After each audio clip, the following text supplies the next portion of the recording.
ଚାଲନ୍ତୁ ଦର୍ଶକ ବନ୍ଧୁ ବୁଲିଯିବା ଏପରି ଏକ ଗାଁକୁ ଯେଉଁ ଗାଁ ବିଶ୍ୱ ଦରବାରରେ ଏକ ସ୍ୱତନ୍ତ୍ର ସ୍ଥାନ ପାଇଛି।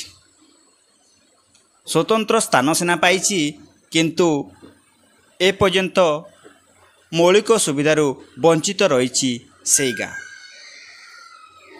ପ୍ରଥମେ ଦେଖିବା ପାଠପଢ଼ା ବା ଶିକ୍ଷା କ୍ଷେତ୍ରରେ କ'ଣ ଉନ୍ନତି କରିଛି ସେହି ଗାଁ। ଯଦି ଆମେ ଦେଖିବା ସରକାରୀ ଉଚ୍ଚ ପ୍ରାଥମିକ ବିଦ୍ୟାଳୟ 5T ଅଧୀନରେ ରୂପାନ୍ତରୀକରଣ ହେଲେ ମଧ୍ୟ ତାହା ଏବେ ଅଧା ପନ୍ତିଆ ଭାବେ ପଡ଼ି ରହିଛି।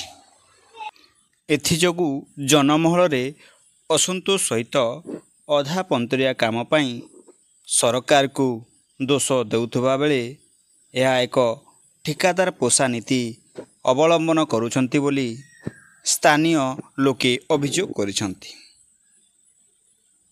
ତା ସହିତ ଅନେକ ଦିନ ଧରି ରୋଷେଇ ଘର ତିଆରି ନ ହେବା କାରଣରୁ ବାହାରେ ରୋଷେଇ କରୁଥିବା ଦେଖିବାକୁ ମିଳୁଛି। ତା ସହିତ ଖାଦ୍ୟରେ ନିମ୍ନମାନର ହେଉଥିବା ମଧ୍ୟ ଅଭିଯୋଗ ହେଉଛି।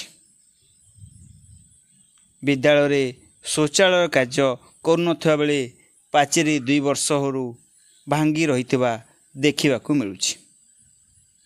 ଦେଖିବାକୁ ରହିଲା ବିକାଶ ଆଉ କେତେ ଦୂରରେ। ଏହି ବିଶ୍ୱ ପ୍ରସିଦ୍ଧ ଗାଁରେ ଶିକ୍ଷା କେବେ ପହଞ୍ଚୁଛି?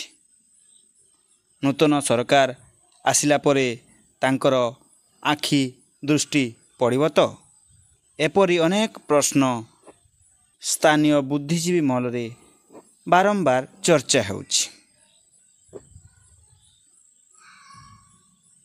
ସୌନାମୁରାରୁ ରାଜୁ ପଟେଲଙ୍କ ରିପୋର୍ଟ, ସନ୍ଧ୍ୟା ନ୍ୟୁଜ୍।